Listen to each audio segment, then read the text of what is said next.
Olá, caros alunos, de volta aqui para mais uma aula de Direito e Legislação Imobiliária. Ficamos na aula passada no artigo 727. Então lá, o artigo 727 do Código Civil diz o quê?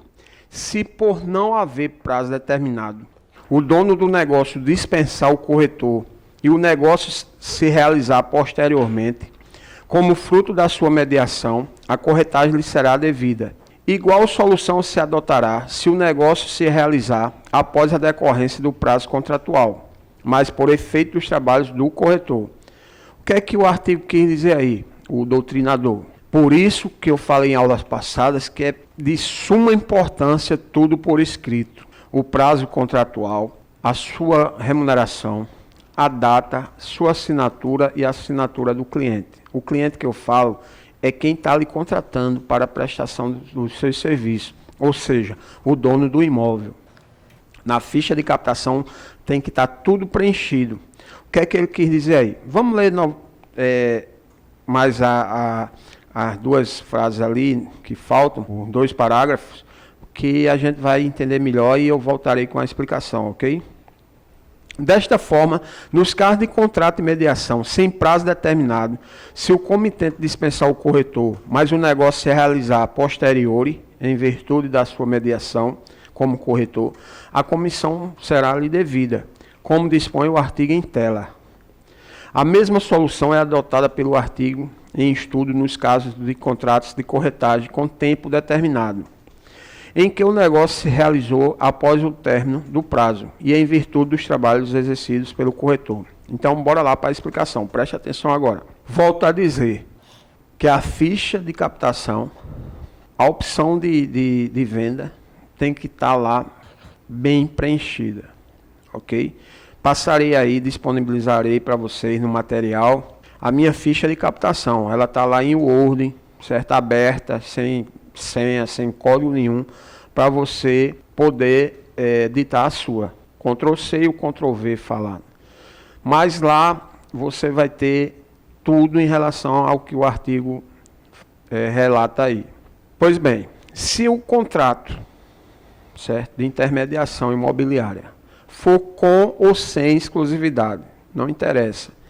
A questão do com exclusividade é que só você pode vender, ok? Nesse prazo contratual, que eu, particularmente, trabalho entre 90 e 180 dias. Por que eu não trabalho menos do que 90? Porque para não ensejar que eu vou vender rápido esse imóvel, despertar no cliente que eu vou vender rápido. E acima de 180, para também não despertar nele que eu vá demorar. Então, um prazo razoavelmente bom de se trabalhar é entre 90 e 180. Ok? Nem é pouco, nem é muito. Então, você fez um contrato com exclusividade pelo um prazo de 90 dias. Então, dentro desses 90 dias, só quem poderá vender esse imóvel é você. Exclusividade, com exclusividade, já diz. Mas você poderá também fazer uma parceria com outro corretor. Por que não? Ele pode ter o cliente e você ter o produto. Não é isso? Então, você acorda com ele aí a questão do comissionamento. Se é meio a meio, se é 2% para um, 3% para outro, 3 e 3, seja como for, certo? Mas isso é importante acordar antes. Mas o importante aí é fechar o negócio. É melhor o pouco do que o nada. Então vamos para a questão da sem exclusividade. Sem exclusividade, você atender um cliente dentro do seu prazo lá dos 90 dias, certo? E esse cliente, você preencheu a ficha de visitação, fez tudo como determina de praxe o bom profissional e o mercado. Você preencheu sua ficha de visitação com o cliente e depois desses 90 dias, ele fechou o negócio com o proprietário. Então, você vai ter direito à comissão, sim ou não? Claro que vai. Por quê? Porque esse cliente foi atendido por você dentro do prazo contratual, que eram os 90 dias. E você está documentado com o quê? Com a ficha de visitação. A ficha de visitação também eu vou disponibilizar para vocês. A ficha de visitação nada mais é do que o quê? A qualificação do imóvel, a qualificação do cliente que você foi mostrar o imóvel, a data e a hora do dia que você foi mostrar esse imóvel. E, obviamente, a assinatura do cliente. Certo? Por que a hora, professor? A hora é de suma importância. Por quê? Se você atender um cliente de manhã, vamos supor, dia 13 de abril, não colocou a hora. E aí? Se outro corretor for lá, quem atendeu primeiro? A data não diz hora. Certo? Então, se o documento tiver a hora, 13 de abril, às 10 horas da manhã, e o corretor lá atendeu, vamos supor, de tarde, quem atendeu primeiro? Você, pela parte da manhã. Então, a hora é de suma importância, certo? Preste atenção nesse detalhe também. No artigo 728, dispõe que, se o negócio se concluir com a intermediação de mais de um corretor, a remuneração será paga a todos em partes iguais, salvo ajuste em contrário. Por quê? Lá, quando você viu lá no 727, eu disse o quê? Quando o cliente é atendido por você, e você tem como comprovar na sua ficha de visitação, certo? Na sua ficha de captação com o cliente, o prazo. E se esse cliente for atendido por outro corretor, você também faz jus à sua comissão. Por quê? Porque esse cliente foi atendido por você. E também é de suma importância você também comunicar ao dono do imóvel que atendeu esse cliente. Tira uma cópia, ou manda por WhatsApp, ou manda por e-mail, um nome, certo? Uma foto da sua ficha de visitação, para ele estar ciente também, ok? Do seu atendimento. A exceção aberta no final do artigo, entendemos que diz respeito à cláusula de exclusividade do corretor de contrato de corretagem, a qual tem como objetivo dar ao corretor de perceber a integralidade da remuneração ajustada, certo? A exclusividade já diz, com exclusividade, então só ele pode vender, certo? Se tiver outro corretor e vender, é aí onde o artigo fala, o 728, tem que pagar a remuneração a todos em partes iguais. Por quê? Porque a exclusividade era dele. Não poderia outro corretor vender sem passar pelo que tem a exclusividade, certo? Então, a publicação no Diário Oficial é a forma de tornar a lei pública e, portanto, de conhecimento geral. Ninguém se excusa de cumprir a lei alegando que não a conhece. Depois que ela é publicada no Diário Oficial, toda a lei se torna pública. Então, você não pode alegar que não a conhece. Uma vez em vigor, a lei tem efeito imediato e geral, mas deve respeitar o ato jurídico perfeito, o direito adquirido e a coisa julgada. Ato jurídico perfeito é o já consumado. Direito adquirido é aquele que o seu titular pode exercer pessoalmente ou por terceiro. Chama-se coisa julgada ou caso julgado a decisão judicial de que já não caiba mais recurso, certo? Então, é coisa julgada. Preste atenção também que às vezes você pode pegar uma movimentação processual e está lá concluso, certo? Processo concluso. Esse processo concluso não quer dizer que já terminou, não. Quando tem essa questão lá concluso é porque não pode fazer carga e nem pode pegar os autos. Por quê? Porque está com o juiz, certo? Para sentenciar.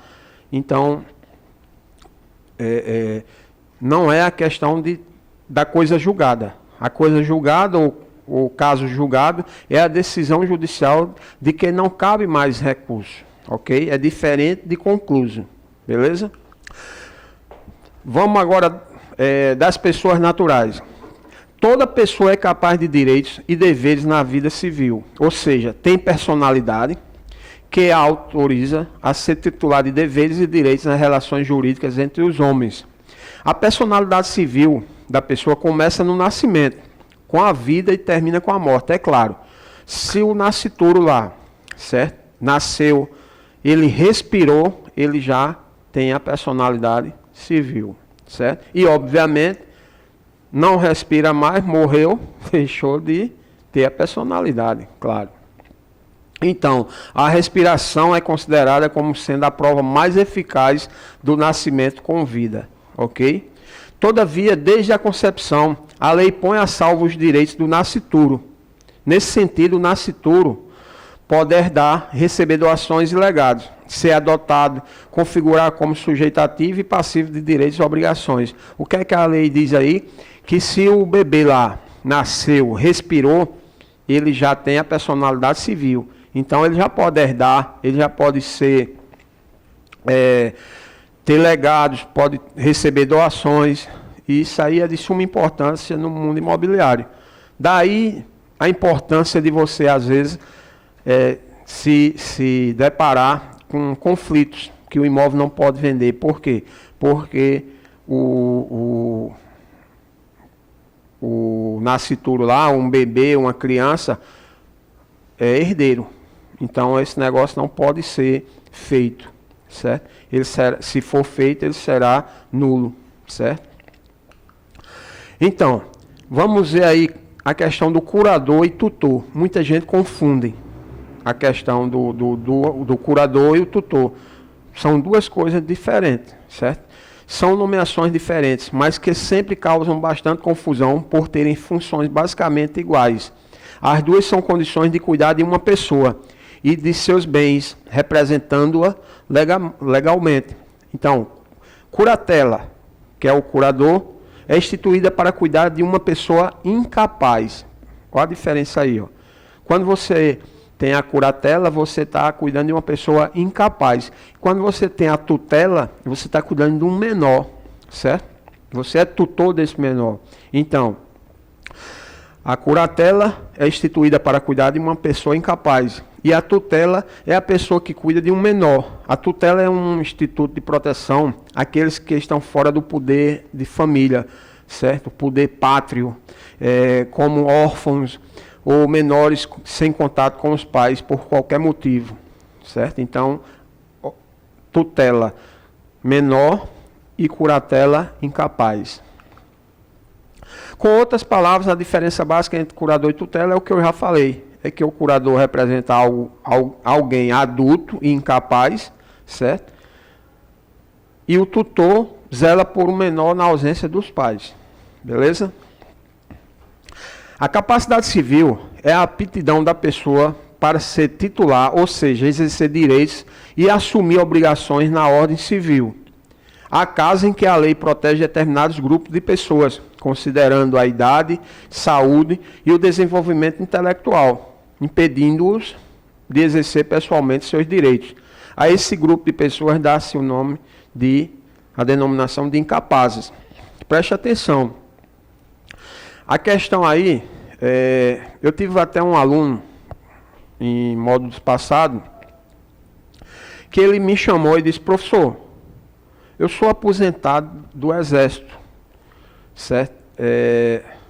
Eu disse: eu posso exercer a profissão de corretor? E se você é aposentado, por quê? Qual o motivo que levou à sua aposentadoria? Ele disse: não, porque eu sou esquizofrênico. Eu digo: olha, suas notas já estão em ordem, está tudo beleza, certo? Em relação às notas, não se preocupe, mas em relação à sua profissão, você não pode exercer. Por quê? Porque toda aposentadoria aos incapazes já diz que ele é incapaz para a vida civil, certo? Então, se ele exercesse, terminasse o curso e exercesse a profissão de corretor de imóveis, ele ia perder o quê? A aposentadoria. Na hora que o Exército soubesse lá, certo? Porque ele foi aposentado como incapaz. Então, não pode exercer a vida civil. Até uma carteira de motorista você não pode renovar, certo? Então, preste atenção nessa questão aí também. São absolutamente incapazes de exercer pessoalmente os atos da vida civil os menores de 16 anos que, por enfermidade ou deficiência mental, não tiverem o necessário discernimento para a vida desses atos. A determinação da capacidade da pessoa é de suma importância para a validade do negócio jurídico, pois ele é nulo quando celebrado por pessoa absolutamente incapaz. Preste atenção nisso aí também. A questão pode ter aí uma futura negociação que você possa se deparar com uma situação dessa. Um incapaz querer vender um imóvel. E aí? Poderá vender? Claro que não. Se vender, a questão, esse negócio jurídico será nulo, certo? E sendo nulo, não gera efeito nenhum. No exercício de direitos e deveres, os absolutamente incapazes são representados pelo pai, tutor ou curador, que pratica o ato jurídico, certo? Nesse caso aí não. Quando o representante do incapaz o representa, aí não. Aí tem efeito, certo? Do ato jurídico. São incapazes, relativamente a certos atos, ou a maneira de os exercer, os maiores de 16 e menores de 18 anos, os ébrios habituais, os viciados em tóxicos e os que por deficiência mental tenham o seu discernimento reduzido, os excepcionais sem desenvolvimento mental completo e os pródigos. O negócio jurídico celebrado por pessoa relativamente capaz é anulável, ou seja, nesse grupo aí de pessoas aí relativamente incapazes, todo o negócio será anulável se for feito por pessoas que se encaixam aí, ok?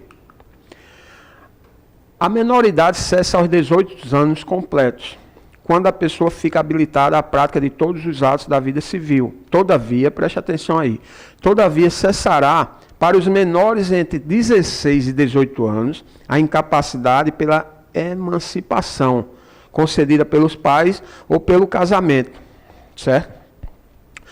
Uma vez ocorrida a emancipação, ela se torna irrevogável e definitiva. Quem se emancipou pelo exercício do comércio e depois faliu, também pelo comércio, se você entre 16 e 18 anos for comerciante, certo? Ter lá seu comércio e adquirir a emancipação, se falir um dia, não volta a ser incapaz, certo? Quem se casou e depois ficou viúvo ou se divorciou, também não retorna à condição de incapaz, nessa questão entre os 16 e 18 anos, certo?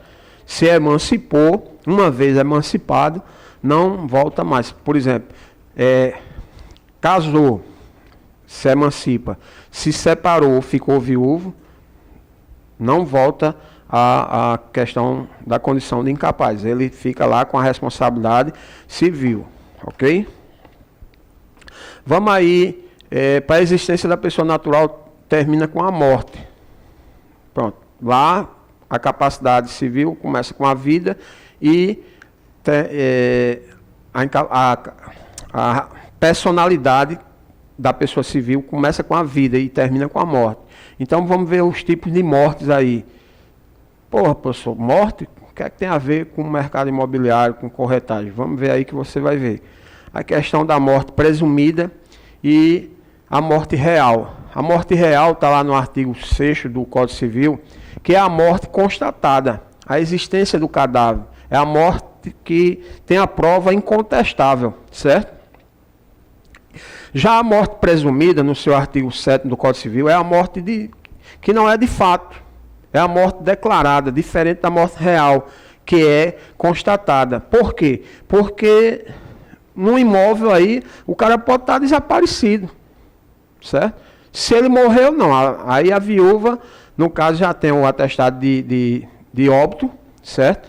Que na morte presumida não é atestado de óbito. Por que não é atestado de óbito? Porque não pode atestar. Qual foi a causa morte? Morreu de quê? Morreu que horas? Então não tem o óbito, né? A certidão de óbito. Não tem, certo? No caso da morte presumida, é uma declaração que o juiz dá. Somente ele poderá, no seu poder de jurisdição, certo? Na ausência da materialidade do fato, do cadáver, ele declarar, certo? E essa declaração também tem um limite, tem um tempo, ok? Porque o cara pode estar aí desaparecido e depois retornar, certo? Então esse imóvel não poderá ser negociado, se for uma morte presumida. Certo? Um exemplo também de morte presumida, vamos levar aquele caso daquele avião, né? Da Chapecoense. Tiveram 3 que não foram achados na hora lá dos mortos. E aí? Cadê o corpo? Morreu? Não morreu. Então, não era morte real, era uma morte presumida. Mas aí eles acharam os corpos e estão vivos aí, o pessoal, até hoje, certo? Diferente da morte real, quando a morte presumida é declarada, o documento para o registro é a justificativa de óbito. Na morte real, é o atestado de óbito, a certidão de óbito. E na morte presumida é uma justificativa pelo magistrado lá na sua jurisdição. Preste atenção. Por exemplo, muita gente confunde jurisdição com circunscrição. Circunscrição vem de polícia, certo? E jurisdição de magistrado, de juiz. Eu sou juiz aqui em João Pessoa, certo? Numa vara aqui em João Pessoa. Na comarca de João Pessoa eu sou juiz. Eu viajo para Campina Grande, eu sou juiz? Não. Eu sou um magistrado, certo? Juiz eu sou na minha jurisdição. Lá na vara, no cartório, na comarca que eu sou responsável, certo? Sair daquela jurisdição, eu sou apenas um magistrado, ok? Já a circunscrição vem de polícia.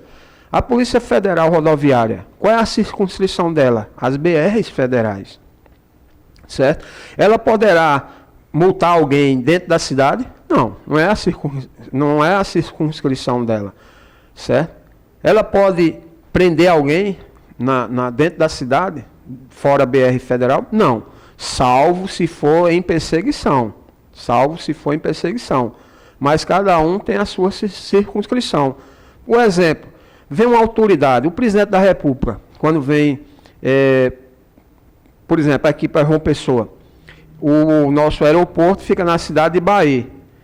Vai o quê? Polícia Rodoviária, vai a Guarda Municipal lá do Trânsito de Bahia, entrega na BR, a Polícia Rodoviária vem com a autoridade, quando chega dentro da cidade já entrega também ao batedor da questão municipal, ou a polícia de trânsito ou uma guarda municipal, quando houver. Cada um fazendo o seu trabalho, dentro da sua circunscrição e da sua responsabilidade. Repita, a Polícia Rodoviária, ela pode vir dentro fora das BRs federais, salvo em perseguição, ok? Então não confunda circunscrição com jurisdição. Possibilidade para a declaração de morte presumida. A probabilidade extrema de morte ficta, geralmente ocorrida em aviões, navios, incêndio, etc. Quando não há retorno de campanha de guerra ou da própria guerra, só se a pessoa estiver presa ou em território franco, de linha de tiro, certo? O prazo é de 2 anos após o final da guerra e a morte é ficta. Por quê? Porque não tem o corpo, certo? Pessoa declarada ausente. É a pessoa que desapareceu do seu domicílio sem deixar notícia. Então, depois de todas as pesquisas e buscas exigidas pelo juiz, o magistrado decreta a ausência da pessoa. Poderá negociar o imóvel dessa pessoa? Não. Não. Porque tem aquele prazo que eu falei, certo? Depois de passado esse ano, o prazo é 1 ano, quando a pessoa está desaparecida, certo? Para negociar alguma questão de imóveis que ela tenha deixado. O que é que vai acontecer? O juiz vai nomear também um curador, certo? Para que essa pessoa possa administrar os bens do ausente, pelo prazo de 1 ano, ok? Então, por hoje vamos terminar essa aula por aqui e na próxima aula nós daremos continuidade. Até lá, breve abraço.